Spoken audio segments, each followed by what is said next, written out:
This is the Personal Finance Show.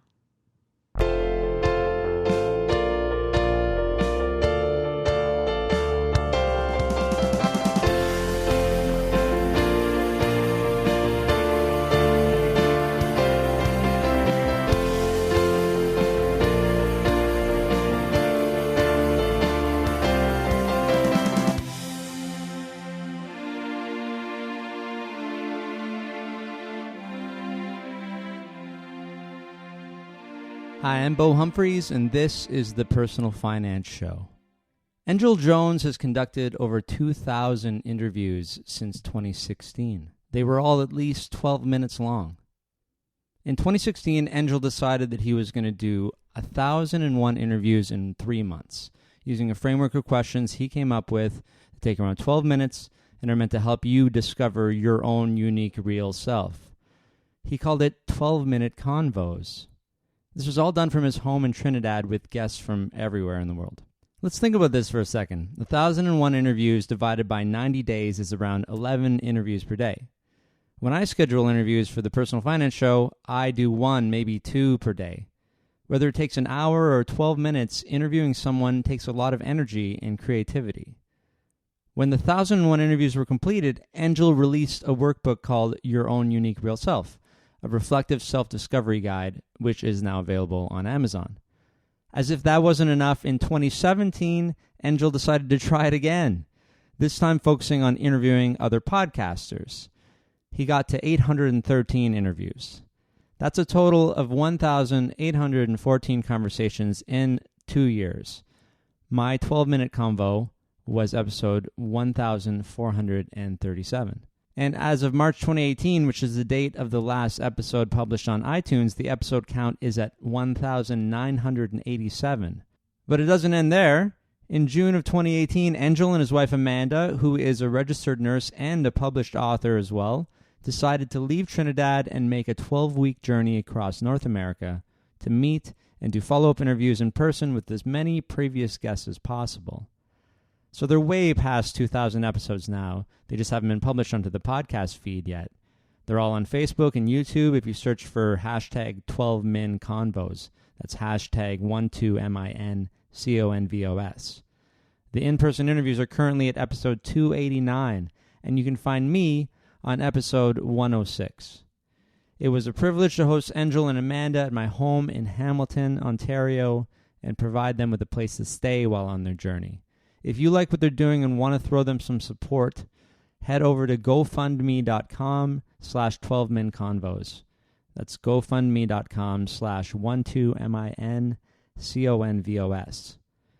Engel agreed to take a break from being the interviewer for a whole hour to share his personal finance story and how 12-minute convos came to be. The thing that comes to me at first is working for my father. Okay. And I remember working the entire week. And I got paid something like 40 TT dollars a day. And this is us in the summertime working, right? So we're like 12 and we're doing small things like picking up. So my father did tiles. Oh, okay. Tile work. Yeah. So we're doing that and so taking out the spacers, putting in the grout. Oh, yeah, okay. Small things. I think everyone can kind of relate to that. Yes. Having tiles in their house. Right. So we're doing that.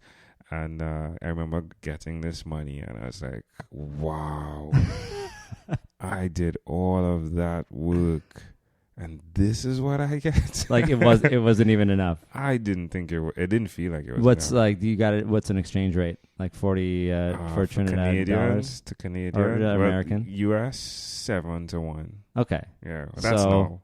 You're working a whole day for like $6. Oh. That makes it feel even it was better. worse. So I'm sorry. I used math in a poor way it to help you. It hurt. It didn't help you at all. It didn't, but it's relative, though. It's relative, right? Yeah, because things cost. The cost of living hopefully is less. a lot, lower. What are you doing with money at this point, though? Why do you need more or less money? At that age? For more candy? But how old are you? So this is me 13, I think. 13? 14, yeah. Girls? Yeah.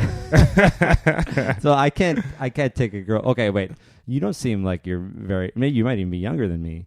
I'm not sure. I was born in 83, 7, 90, 17, 35 in August. Yeah, I was born in 80. Wow, Yeah. you look I'm great. going to be 38 there. That's the only reason I ever bring up my age. Yeah, you for look someone to say that. And thank you. You're Thank welcome. you for that. It's the long hair, I'm sure. Well, no. No? I've seen other It's older people. I just young. feel like I do feel younger. I feel like, honestly, I feel like I went back a whole decade once I recovered from the gambling and started living my life. I feel like I kind of just started over. Mindset is interesting, isn't it? It's fascinating. It's like now I feel, because like feeling young is way better than being young, Yeah. isn't it? Definitely. Like, I don't know, being 20 again, that's awkward stuff, man. Very awkward. Yeah. So it's like being 20 again, but knowing all the stuff that you know. It's like, that wouldn't be fun. it's great. I think it's good to But like, not... I guess that's what 30s are. Yeah, that's it. That's what the 30s are for. Yeah. Okay, so you're 13 I have this money. and you have, so maybe $50. Maybe you got $50 for a week. What can I do with that? Yeah, what are you going to, like, this is the 90s, so, you know, I feel like everything's very similarly priced. You can go to movies for $5, maybe, right? Yeah. For maybe $4.25 or something like that. Yeah, like... And so you can Yeah. take someone to the movies. We're in the 90s, right? Yeah. Yeah. Was it $3. $5? $3. $3, okay. Yeah. Yeah. Well, yeah, different in Trinidad, of Yeah. course. And it's good. You get 2 movies in, yeah. But I think really the thing that affected me is going to school.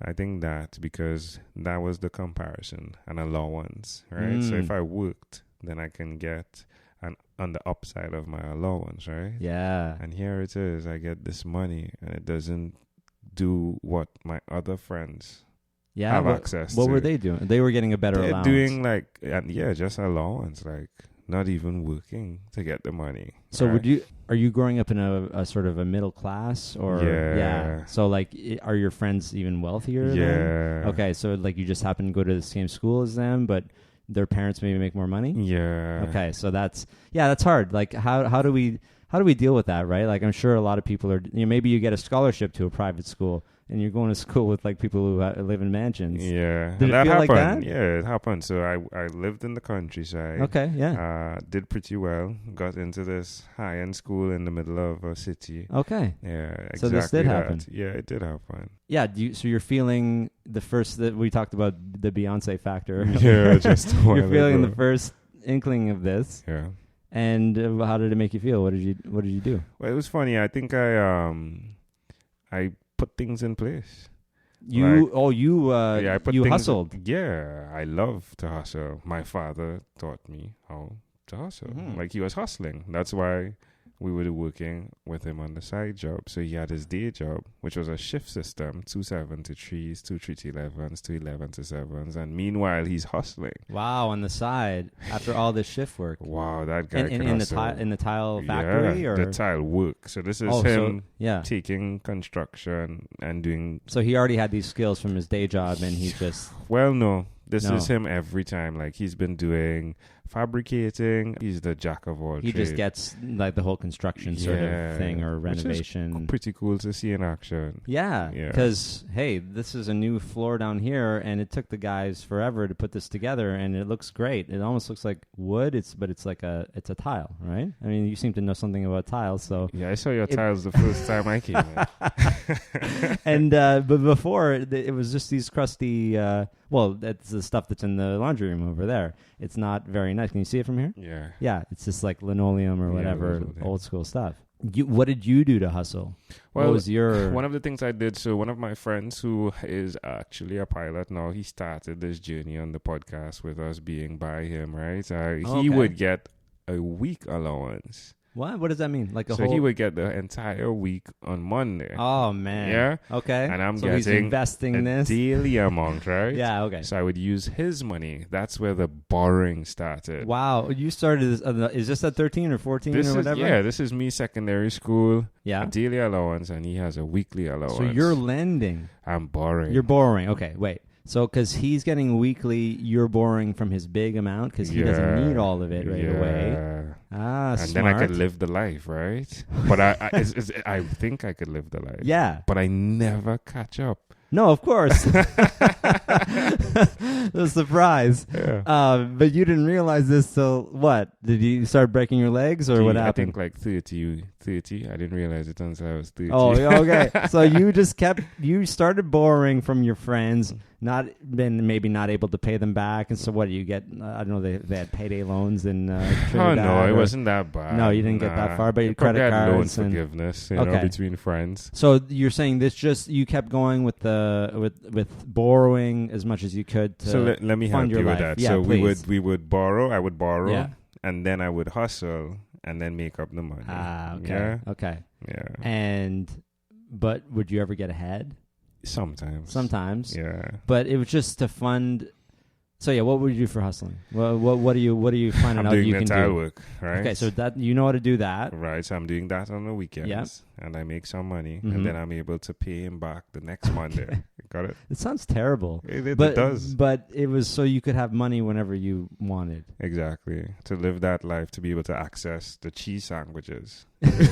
You're like, I want a cheese sandwich. I want a cheese sandwich. I don't want to wait for my cheese sandwich. I don't want You lunch. know, it's common. Replace cheese sandwich with something else. Yeah. But people just don't want to wait. How do we learn this? Just by living, by learning, becoming wise?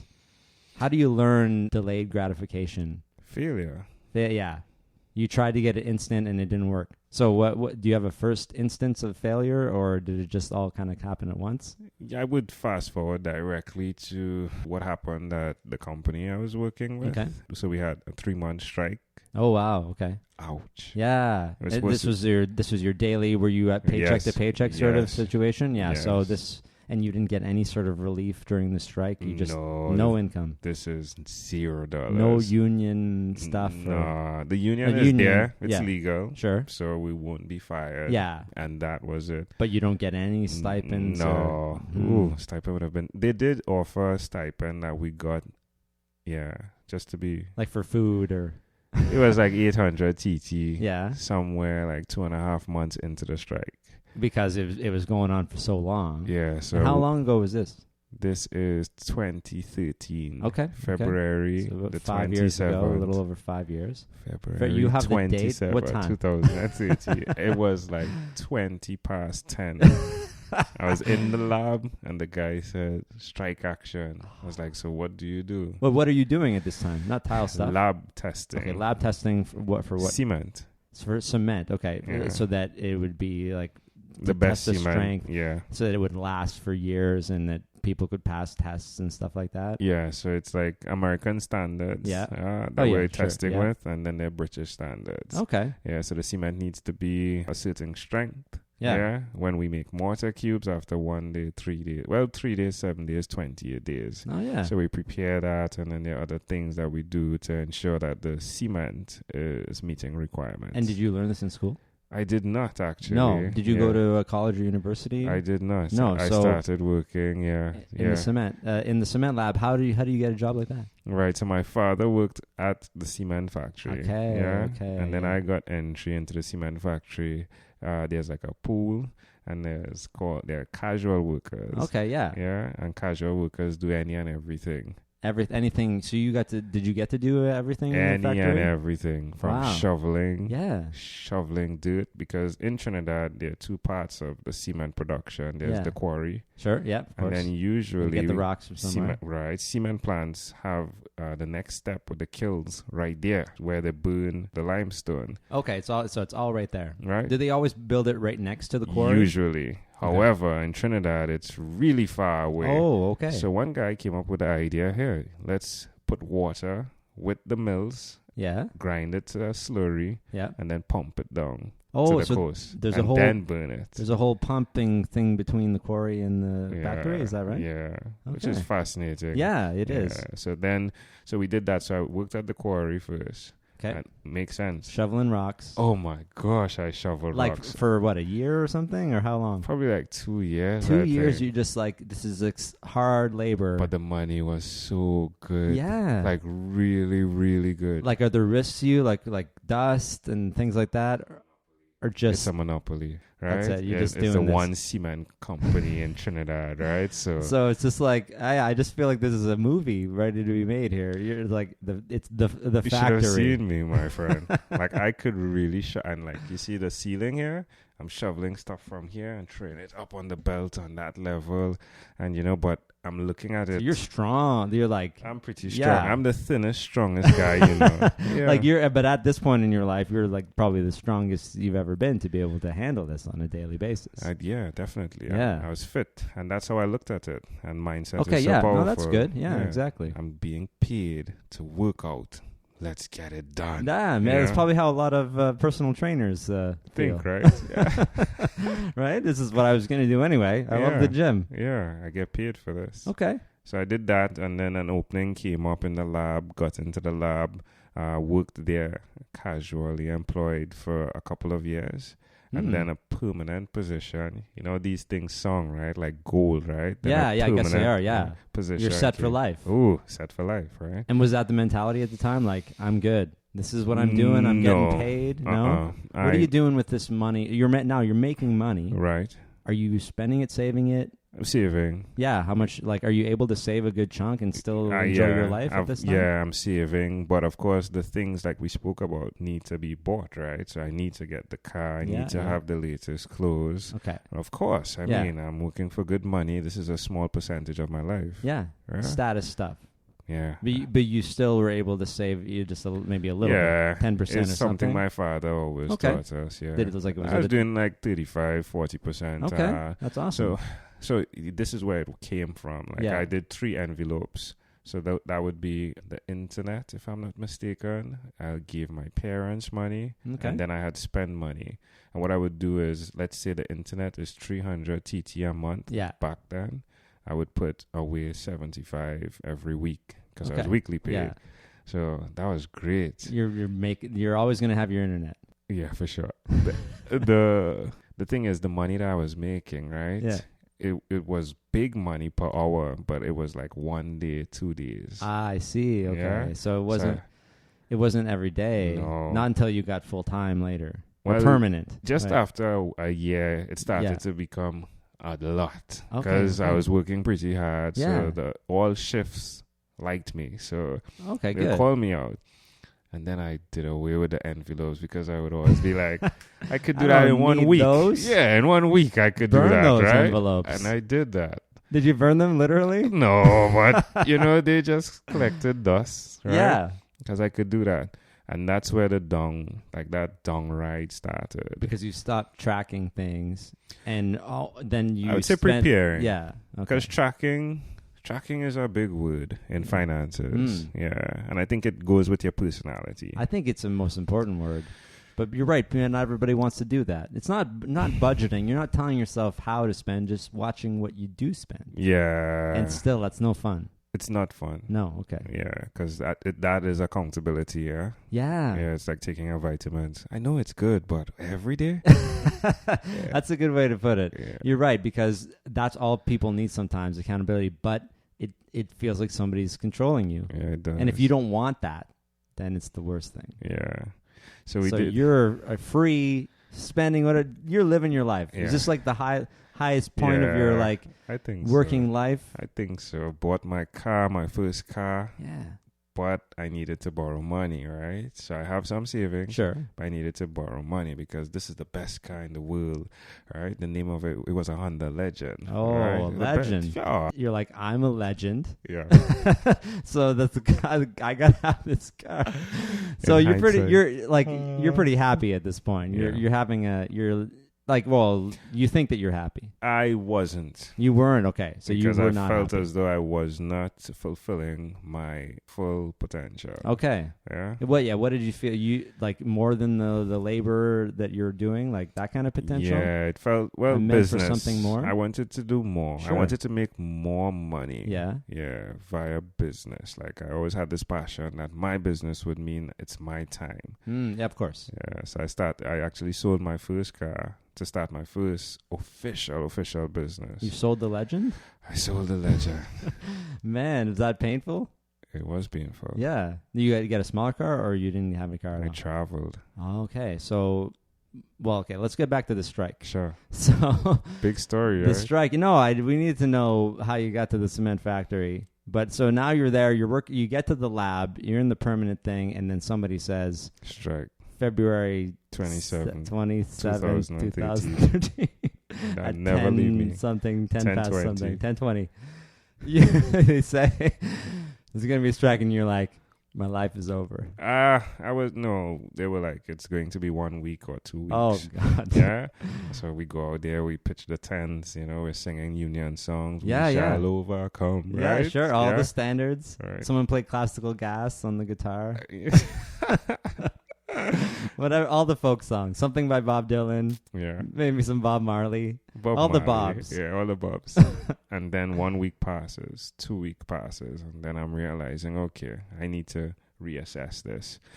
So we went in, we did things. My wife was working still. She's a nurse. My father is there with us. He as well is on strike, right? Oh, because he got you the job. Of Yeah. course, it's all connected. And then one day I was at home, right? So my son is home because sending him to daycare isn't making sense, right? Mhm. And going down to the strike camp Sure, every yeah. day isn't Can't making afford the sense. daycare. Cannot afford it. Yeah. So I'm lying on a rug just like this, looking at the TV, and this guy comes on. The TV is randomly on, I think. And this guy called Benny Hinn is interviewing Rabbi Daniel Lapin. Okay. He wrote a book called Thou Shalt Prosper, The 10 Commandments to Making Money. Okay. Sounds like religious and capitalist all at once. Or are they just using the religious It does sound framework? like that. I didn't care. It was like, I just felt like if there's any time I needed to know Sure. about making money, it was now. And you have the time to pay attention. Well, it caught my attention because I was in this depressed mood. I'm lying on the ground wondering, what is it worth? Like, what am I doing here? Yeah. Right?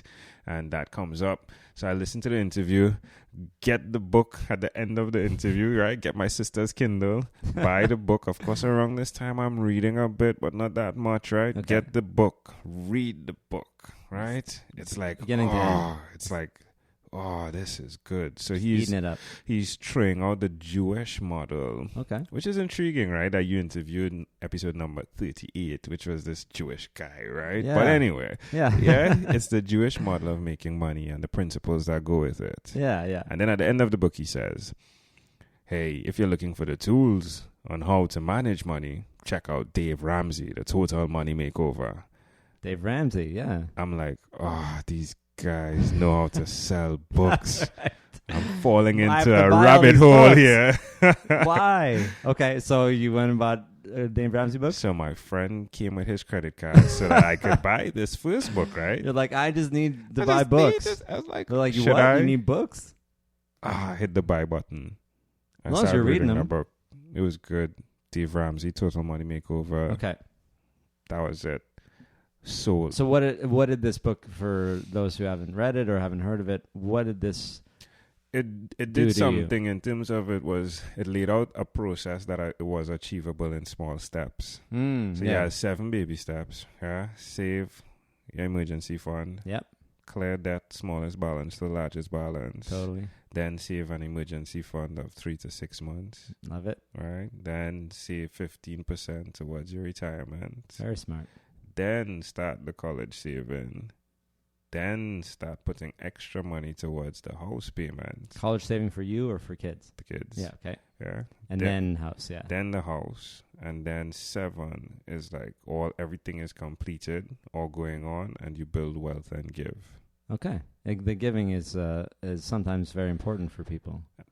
In his process, however, you give right through from the beginning to the ending. Yeah, he builds it where you're giving, saving, then paying bills. Okay. So I'm into this thing. Yeah. After fighting with budgets all my life and the consistency, I'm like, yeah, this is good. Now I need to convince the other half. Yeah. So, because how are you going to achieve this? Exactly, because I'm not working and Yeah. I need my wife on board because he's talking about all these things like, 2 of you need to be on the same page and how you relate with money. It is important, relationship and money. And here we go. And she's making the money right now. And she's fed up of me, right? Because here I come, Amanda, we need to do this. Yeah. And I remember it like it was yesterday. She's at the kitchen. She's washing dishes. And I come, hey, we need to do this. And she looks over at me in this eye like, and she's quiet like you've seen her, right? This is fun because I just met her. And so I can picture all of this. Yeah, because she looks over like in this eye of not another thing. Yeah. Right? And then I just back off. Because she's stressed, right? She worked the entire day. She's in a nursing uniform and she's washing dishes. She's trying to pay the bills. Exactly. Not thinking about building wealth. Exactly. Yeah. So she actually decides to read it. Okay. But his book is really written well in that there are testimonies from individuals who actually did what he subscribes to. And she actually said, yeah. So fast forward, I start to work again. Okay. 3 months is over. So you were able to make it through the strike. It was hard. It actually gave you opportunity to figure some stuff out. Yeah. It gave you a break. You might have just been working and not thinking about this stuff at all. Yeah.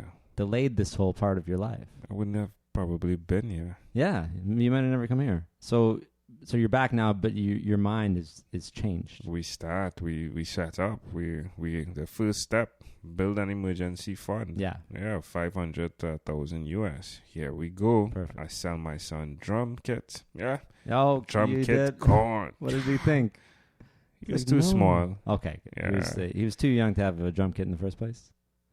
I'm not sure about that. You just wanted him to try it out. Yeah. Okay. But, I mean, the focus now is if I can live like no one else now, later I can live like no one else, That's right. That's I like that. So here we go. Yeah. And boom, I'm there. And she's on board. And we take envelopes and we have utilities. And we have all of these things packed into envelopes, right? Is that what Dave Ramsey recommends? He does. I like the envelope system, the jars. We have a Canadian really? person, Gail Vezoxlade. She does jars, and she had a show called Till Death Do Us Part, which is about couples, right? And you'd be surprised, 2 doctors, and they're in like $300,000 in debt. Right? So it's like the jars are her first step. So yours is envelopes, and they really work, right? They work. The first month we cash flowed something like $800, and it's like, you have all these envelopes, and it was a bit shameful because we're going to the grocery store. I have one right pocket envelope, one left pocket front envelope, 2 back pockets, right? That's the thing about envelopes, yeah. But he has a really nice system that he developed, but I'm like, no, we aren't spending money on anything, right? You can't go there. You got to live your life. Exactly. Yeah. So we bought the envelopes, we did that, and we started doing things like eating rice and peas on Monday, and then peas and rice on Tuesday, a variety. and then on Wednesday rice and peas, rice, peas. Duh. And then Thursday rice and peas again, and then Friday was like the special day, the family just reunion, peas, rice and peas. Yeah. So. Maybe I'll puree together and she's the best made peas into burgers. We didn't. You see, you should have been there. You needed me for creativity. Saved me. When I was in Peru, I swear I had a meal that was like 3 different kinds of potatoes. They looked like different stuff, and I'm like, yeah, that's potatoes too. That's potatoes.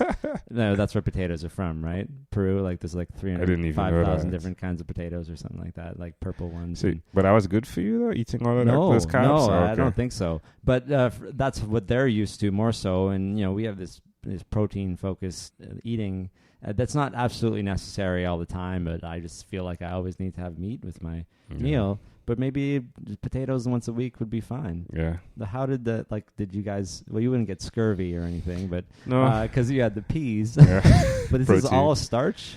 Yeah, so I'm playing. We didn't do so much rice and peas, sure. but you cut down. You at least focus. You're tracking. We stopped buying groceries outside. We weren't. Were you eating out a lot before? Just a bit, but everything counts. Every dollar really counts. What were you actually? Or you just weren't paying attention to your spending before? I was paying attention. I'm an entrepreneur by nature. Yeah. But paying attention mentally is never enough. That's a good point. Accountability either from people, like maybe an advisor or coach, or envelopes, or writing it down. And so yours was, did you have to write all this stuff down? Yeah, so at the beginning of the month, we made a plan for our money, which was the biggest move ever. So we would put income, and then every single dollar we would apply to a category. Yeah. And then we would put the things that we spend every day in envelopes. For example, fuel, or if we needed to do snacks or his or her money, right? According to where we were in the process. Yep. Then we would apply that process to life. So Amanda is the person who, she's not such of a giver. I am a natural giver. Okay. So my give envelope would always be empty. And Amanda's give envelope would always be filled. Who are you giving money to? Random, the gas pump guy, you know. Just extras. I would just do random. Some giving. random kindness. I love giving. Sure. Yeah. It's nice. Because Yeah. is it because you get money in return or your karma? It does work. Right? It does. It in some amazing ways as well. Yeah. Yeah. Right now I am actually situated in Canada by a guy who I spoke to on a Right? podcast. Yeah. Like, Because you reached out to me on LinkedIn because you're trying to do this awesome thing, putting, it was podcasters at the time you were reaching out to. Yeah. And how many, you got, what is it, 800 or something like that? Yeah. 813. 813 Yeah. interviews with podcasters or bloggers or both. Yeah, I think we did 813, but it varied. We probably got like 700 podcasters. It doesn't matter if it was like 300. That was really crazy. You're already past the point where it's like, oh, but I only did 7, not 8. You know, just for the point of the giving, though, like not to lose that. That was really something that works in ways that isn't like, okay, if I give here, I'm going to get here. No, you're right. It worked in ways that... It's mysterious. It is mysterious. Yeah, or mystical. That's better. Is that a better word? Because mysterious involves some kind of subterfuge. And it's magical. Magic. I like magic. Yeah, that's good. Yeah. You're doing this Dave Ramsey method, which, I mean, there's a bunch of different methods. Like of course. this, but you just happen to get the Dave Ramsey one. And it's working for you. Wow, did it work? And so how long does it take to get to like the goals that you had set? Like in 11 months, we paid off $217,000. What, are you kidding me? Yeah, I'm telling you. Was there like a big event in there that I did sell property? Okay, yeah. So you had some. You were trying to build wealth with property, which is not a bad way to do it. But this one, but you had other debt. Yeah. So that doesn't work. Yeah.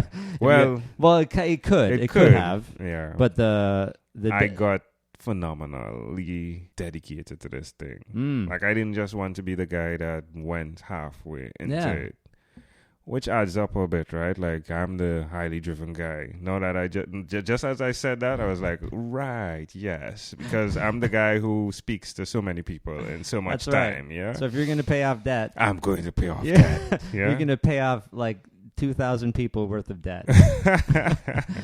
To make a really weird comparison to your interviewing.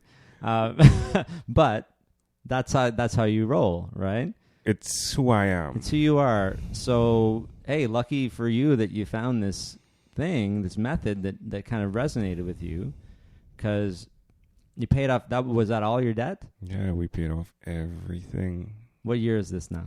This is 2014. Okay, so we're back 4 years ago in February 2014. Everything's I think in February. June 2014. I think. Okay. Right. Yeah, we got finished. We started in June, and I believe in May 30th, we got 11 months. Yeah. So now what do you got a whole bunch of cash that doesn't need to go towards that. Yeah. So what are you doing with that? Dave Ramsey comes up with this conference that he has, right? Oh, okay. But now I'm phenomenal. I'm selling Dave's books. I'm coaching like people. You're an evangelist. Yeah. Were you working for the Dave? Does he have a program? He has programs. Yeah. And this is me just. I want to help everyone. Yeah. Please, you need to understand that you can become financially free. Yeah, you'd be a good evangelist for sure. You could see me, right? Religious or non-religious. You can, I like to think of an evangelist as someone who's promoting somebody's products because they really believe, or promoting something because they really believe in it, not because of any gain to them. There might be a gain to you, but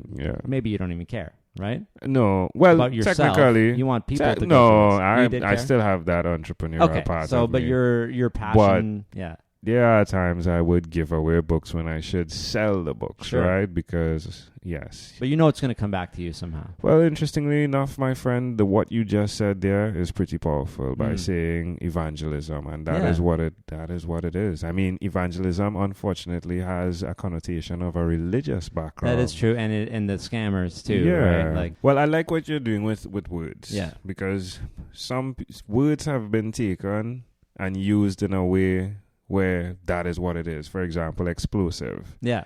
I think expressions should be explosive, but if you say explosive, it immediately carries someone into an image, a thought process. Blowing somebody up. Yeah, right. Yeah, but you're right. We let's take the words. It's some words, unfortunately, we have to leave in the past or leave in whatever they're, because they're so negative and we can't reclaim them for anything.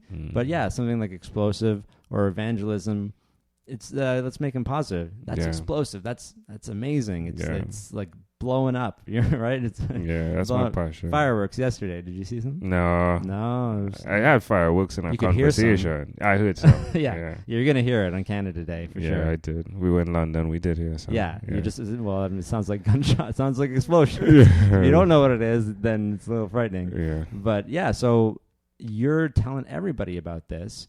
Yeah, of course. Your time is valuable, so you're trying to make money off. How are you making money by telling people? Well, I'm selling books, one. Then I started. What, like wholesale? You get them from...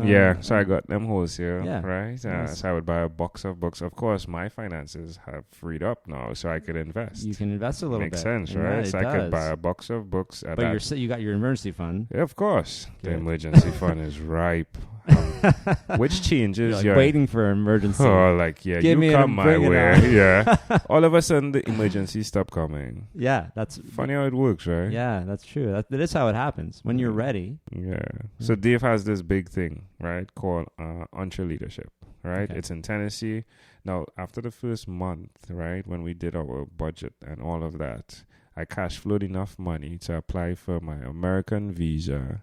And I said, I'm fed up with this company. I'm not going back, right? I'm going to get my visa and I'm leaving the country. Okay. My entire family, myself, my wife, and I were there, right? So 3 of us, my wife, my son, and I. And here we go. Visa office. We apply. Everything is like, I have to do it now, right? It's happening. I booked the next day, the night before. We're in immigration office. We get up there and I'm blanked.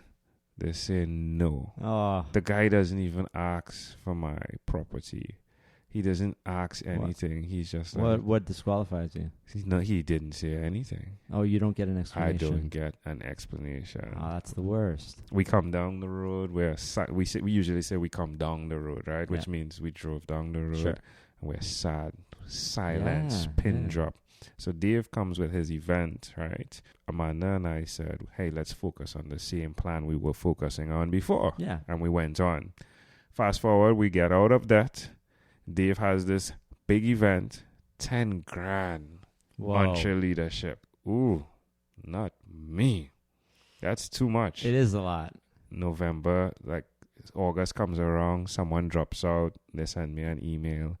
And they say that the ticket price has dropped considerably, right? Like half? 4,500. Okay. It's like, ooh, I could take a dip here. Like, how long would it take to make that back? You're thinking? Well, I have the money. You already, you have actually have the money, right? So, but I needed to get my visa. Oh, you still needed a visa. Why do you need a visa for this? Well, this is Tennessee. Yeah, but you can't even. Oh, you just for travel though, like tourism. Yeah.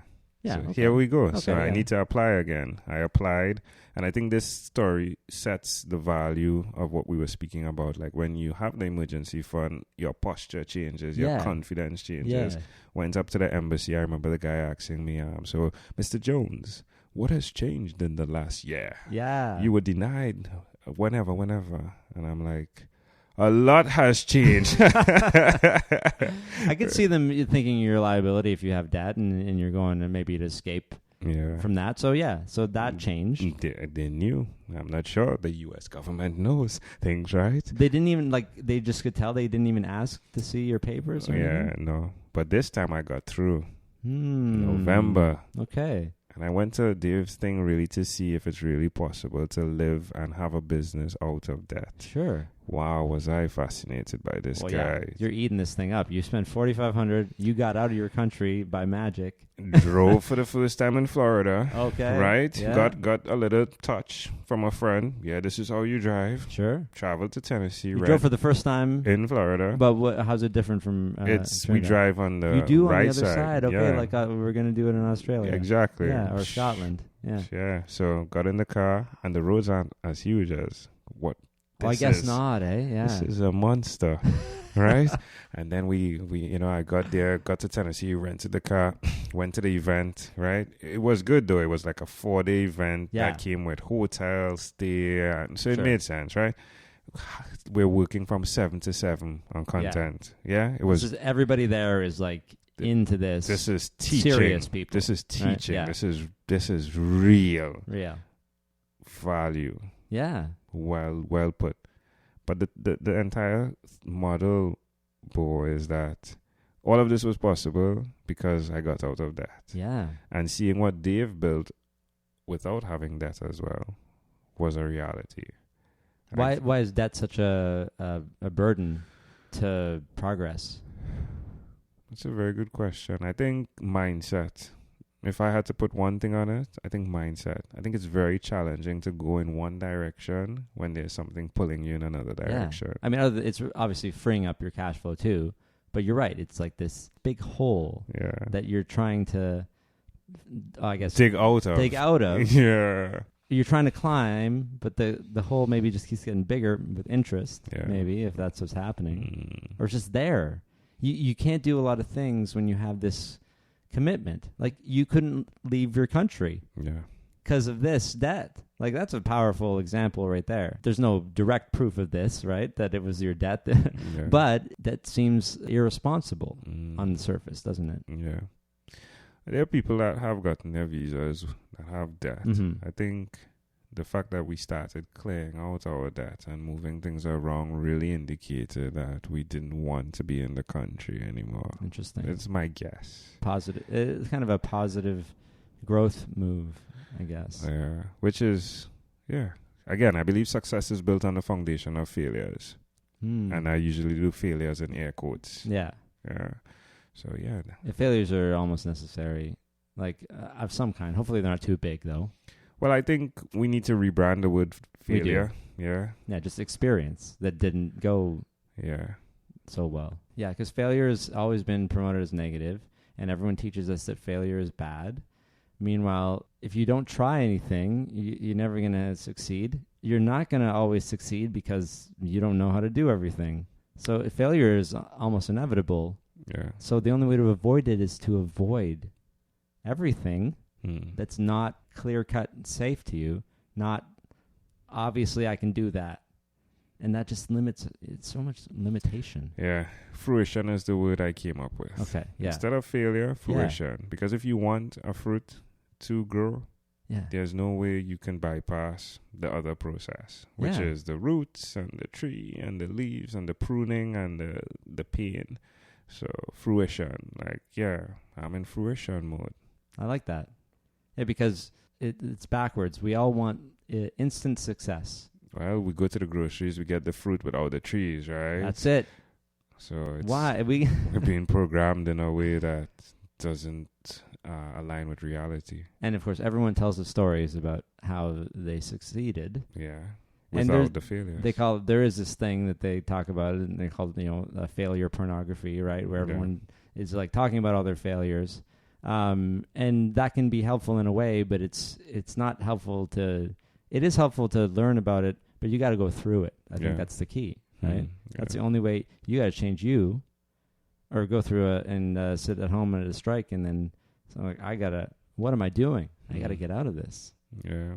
Okay, so you're Dave Ramsey. What happened? What was the result of this? Entrepreneurship taught me what I needed to do in business, right? To set up a business without debt, all right? And how that's possible. And we did that. It was pretty well received. So I came back to Trinidad. I wanted to actually work for Dave Ramsey, right? Yeah, of course. Oh my gosh, let me work for this guy. But we brought the tools back and started financial coaching. Okay, yeah, amazing. I started coaching individuals, which was fun. You've been through it. You did it. You can tell people how to do it. It was fun. So we were using Dave's model, but it wasn't applicable to the Caribbean. Interesting. Why not? Well, simple things like jokes like going up the ski sled, right? Oh, the dead snowball, right? You know, I talked about this. Why are they all like snow themed? You know, because Dave Ramsey came up with this exactly. stuff. Well, I think he didn't come up with it, but he's somebody definitely in the publicized area. it, right? Yeah. And then I get it because I grew up in Northern Ontario where it's minus 40 in the winter. There we go. But when I tell people in Trinidad, there's the dead snowball. Avalanche. The other one is the other one. Yeah. Avalanche is, no one knows that unless you're on a ski hill or you've seen live it in on the mountains. TV, right? Yeah, exactly. Yeah, well, TV helps, yeah. That's interesting. Yeah. Did you adapt it? I did a few things. I think I did the cool runnings thing, the bobsled. Yeah, okay. Yeah, you know the bobsled gets momentum. Sure. Yeah. Because people could relate to the Jamaican bobsled team? Correct. Cool runnings, right?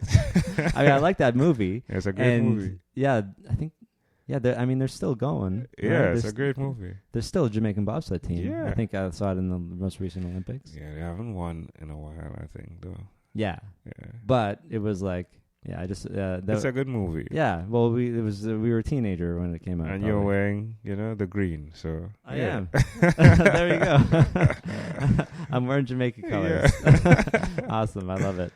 And we can have a Jamaican ginger beer up... yeah, for sure. When we're done. So people were more able to understand that. You gotta have somebody weighing down the bobsled. Man, I don't know. Well, no, give me your reference. It'll be like momentum. So Sure. Momentum is something as you're going down the hill, you build more speed. That's right. Yeah, but definitely how you start will determine and help the ending. That's good. So you're speaking to your audience, Yeah, right, and trying to understand what will help them. yeah, And so you did that. yeah. I did that for quite a bit. Yeah, But you don't still do financial coaching. I actually do. You do, Yeah, okay. It's very slight though, because what I've found is finances is not just a challenge. Finances is part, like a branch of the challenge. Of course. I found that from the podcasting side, that it's really the individual, and that's what has brought about your own unique real self, and creating a brand of your own unique real self. And that's your brand. That's my brand, yeah. So yours. There we go. So your own unique real self. Yeah. And how did you come up with that? Well, after having so many podcasts, individuals suggested that I should write a book. Yeah. And then I thought, like immediately in my mind, I just saw 1,000 images of people I've podcasted with holding a book in their hand. Yeah, seriously. And asked myself, well, what is that worth? That's, yeah. And then a thought came to me, right, I've had a 99. And this is me struggling with the book. Amanda is my editor. She's there. I'm like, yeah, Amanda, we need to do this. And she's there, and she's like fighting with it. And I'm upside down, laying on the couch with my feet on the backrest. And I say, you know what? I'm going to do a workbook instead, because the questions I've asked have gotten a 99.9% great review. So why shouldn't I expand on those questions to create value to the individual instead of attempting to do a book that gives me some type of value? You make a workbook. So if I go through this book, what do you hope that I get out of it? Wonderful. Great question. Yeah. So what's happened is I've struggled with mission, vision, values. Mm-hmm. All my life I've heard it. You need in your business, you need to Vision have your and values. And I've done a couple episodes about that, and it's very valuable. It works. But why are you struggling with it? Well, the how you do it and the why you do it. Okay. Yeah. So this model gives you a concept where you're going through a process, connecting things to who you are. So when I had my conversation with you, everything was about how can we connect? Who is Bo? And then we delved into how it connects. And you agreed to some points, to some things, or you could possibly not agree. But at least we've opened up a spectrum for you to reflect on who you truly are. Analysis. People don't do this, right? No, they work in the cement factory. Yeah. And they pay years. their bills, and is that what your dad did? No. No, because he had the side hustle. Sorry. Yeah, of course. So he was always working to elevate himself. Yeah. But you probably work with a lot of people who were just oh my, not introspective at all, and maybe hating their job even. Yeah. But you know what? I've decided that I wouldn't work with people who I think should get out of that. No, they want to. Yeah. So you can't really approach that. They have to come up with it. It's like, it really is like a addiction. I would sit in groups with people near the end of my recovery period who were in different stages of addiction. And I wanted to tell them the formula to get out of it. I would be like, I've been where you are. Here's what you do. Does not work. Yeah. Everybody is different. And until they are ready, they can't listen to anybody. It's fascinating. I mean, you just want to get in there and just take them out. Yeah. But here's how you do it. You want to help, right? Because like you feel like you got some magic secret. You're paying $200,000 out in debt off so fast. Yeah, you do have a secret. However, if someone doesn't want to access that secret, it's not worth anything.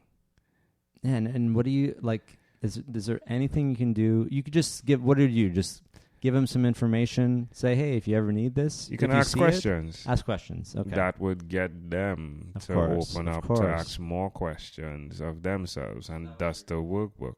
Yeah. Okay, so that's what the workbook is for. Yeah. Is so that you're not forcing something on them. It's they can get to it themselves. I like that because I always struggle with, hey, if they don't want help, whatever, but you can give them a book.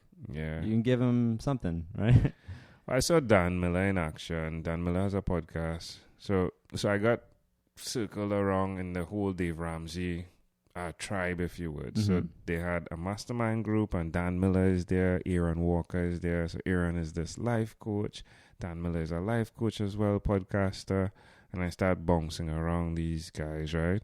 And I went to something called 48 Days. So it's coaching with excellence, right? Okay.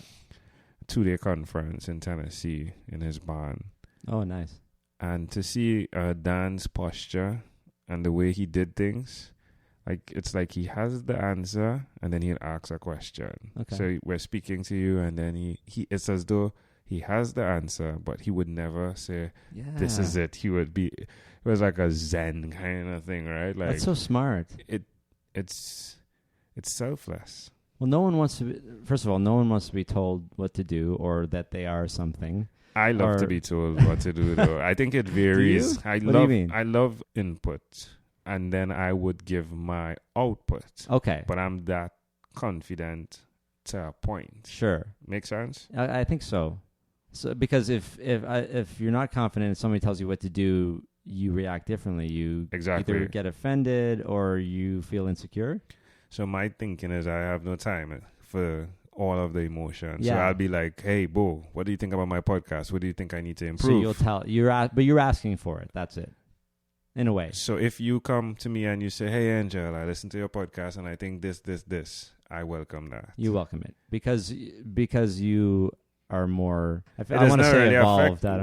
Yeah, I've evolved. But that's a little bit of a pompous word, I guess. Well, I'm not sure about the pompous thing. Like, in this specific scenario, I have evolved. You have evolved, in this specific I don't want it to mean that you're more evolved than somebody else. Like they're kind of like an amoeba or something. Yeah. That's how it kind of feels when I say it. But you're right.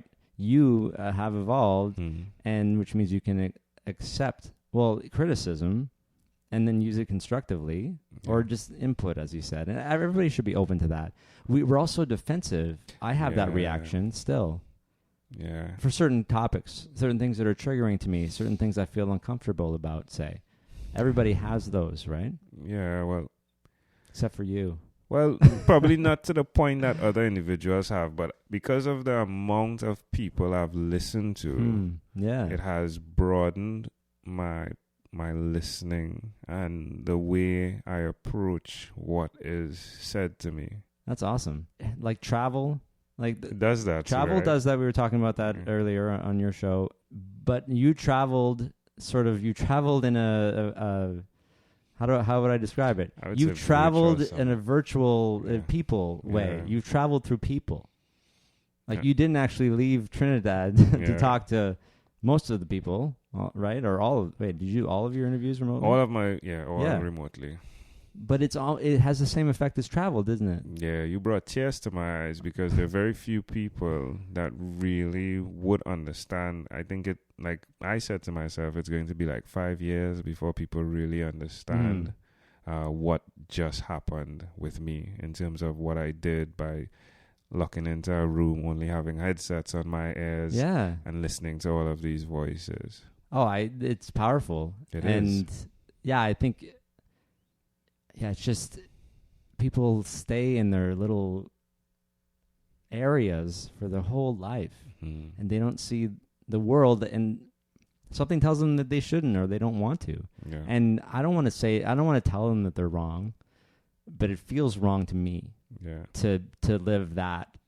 You know, my wife and I, we're living a life that is constantly changing and growing and Evolving. Yeah, that's it. This Yeah. is a good theme, right? Like, evolution is normal. It should be more normal than we think. Mhm. Don't go for the safety. Don't go for the thing. Try to, prepare, follow the Dave Ramsey method or whatever. Like, get your emergency fund and all that stuff. But I guess think outside the box. Yeah, definitely. It's valuable because it should come from the place of, if you do help enough other people get what they want, you will get what you want. So it's really not selfish. Mm-hmm. For some reason, we're thinking that it's selfish to want more freedom for ourselves. When we have more freedom, it's actually then going to be shared with others. It is. It kind of makes the world a better place. I feel like we're talking at a different level right now. Well, my friend, I have no idea how you could have contained me to only finances. No, absolutely. No, this is good. I'm actually surprised that we stayed on finances That for long. so long, and Yeah. because you don't need to. Okay. I just want people to know the financial journey you went through, and then what you're doing today, and I think we got that. Yeah. So, how do people find out more about you? Like, how do they listen to the interviews? The 1987. I wouldn't suggest you do that. Listen to every single one of them. What's 1987 times 12? You got that number? Gosh, no, that's bad. That's like 24,000 average minutes. They're not all exactly 12 No. minutes, right? Some of them are That's a little bit lot. longer. Yeah, Or no, some but are you followed longer, the some are method. shorter. Yeah. No, they're definitely Like, vary. you wanted to do 12 minutes today, but we did 16.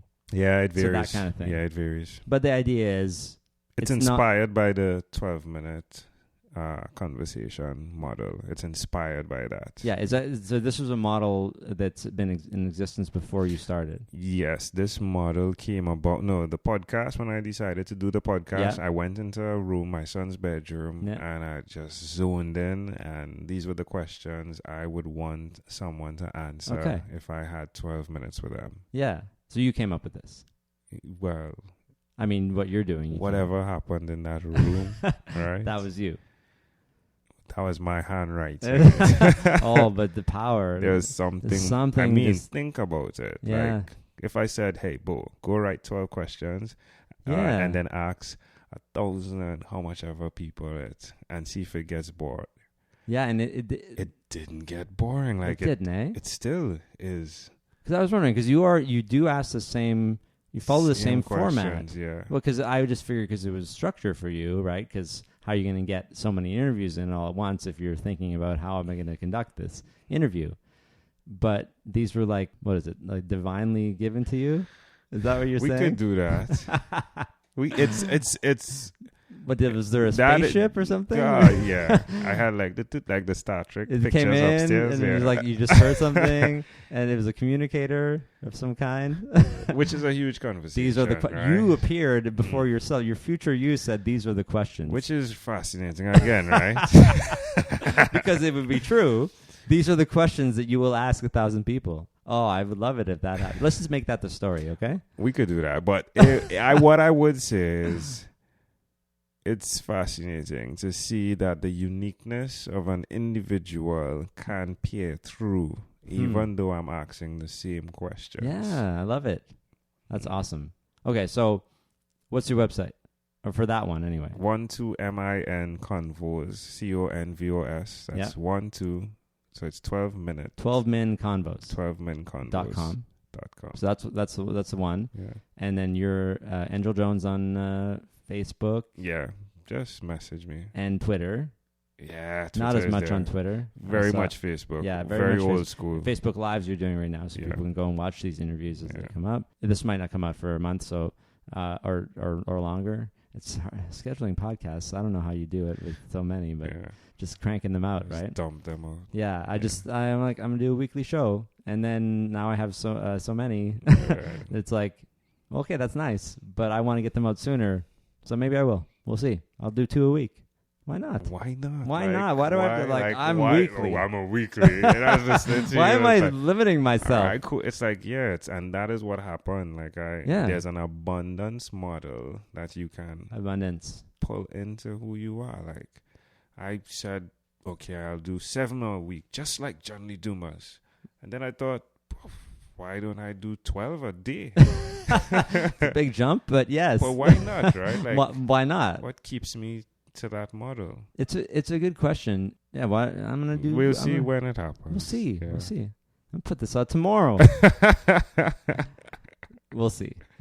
But and good. We got to an hour. I was like, I don't know if I can get the 12-minute guy to go for an hour, and we did. Yeah, so, is it making you nervous? What, the hour? See, it's so long. It's so long. After doing so many, like, no. maximum. Remember, like when I was doing it, I would do 4 podcasts in an hour. Yeah, and sometimes go like 6 hours. Oh wow! So actually, it just reminds me of when people, when they're like, "How did you get like 1 million blog post followers a month? You know, so quickly?" Right? I'm doing air quotes. They're like, I wrote content 9 to 5 every day for like a year, right? Wow. And this is the answer. And it's like, wow, how do you get so much content? You're working for 6 hours in a day. Like, I'm drained after one podcast. I limit myself to 1 interview a day usually, maybe 2 if I'm like scheduled somewhere, because I have ADHD, ADD, medicated. I just don't have as much energy as the rest. I used to have negative energy. Now with medication, I have some, but I just, I gotta protect myself. I gotta take care of myself, right? Put myself first. And so I really value my time and energy. So yeah, I try to limit 1. So I'm always kind of impressed when people can just go and do this. It's a sacrifice though. Like we're out here to achieve our goals, and it's going to be a sacrifice. Yeah, that's a good point. So if sacrifice in a positive way, let's reframe that one too, right? Yeah, definitely. Yeah. Like, I mean, I just sacrificed my voice to have this conversation in the midst of a goal to have 1,001 conversations. So if I were to enter into, I need to save my voice, then it doesn't give me what may be necessary to catapult to the next step. So it's really not knowing all of the connections. It just doesn't work the way people say it should work. That's what I've learned. It just doesn't. And when it does, it doesn't for very long. So it's constantly evolving. Yes. So you should be constantly evolving. That's right. Well, that's a good way to end this. Thanks, man. This was great, my really friend. Great. Thanks for coming on my show, and thanks for having me on your show, and thanks for coming to visit me in Hamilton. Yeah, definitely. What time is it? It is 8:15 p.m. I think it's time to end the day and rest. Yeah. All right. Yeah. Thanks, man. Thank you. If you like this episode, please subscribe to the podcast on Apple Podcasts. And if you're already a subscriber, which many of you are, please send me an email, bo@bohumphreys.com. I just want to know who's out there. It's really hard to know, and I'd love your feedback. Thanks so much for listening to this episode of The Personal Finance Show. Next week, my guest will be Boyce Collins of the Personal Mortgage Group.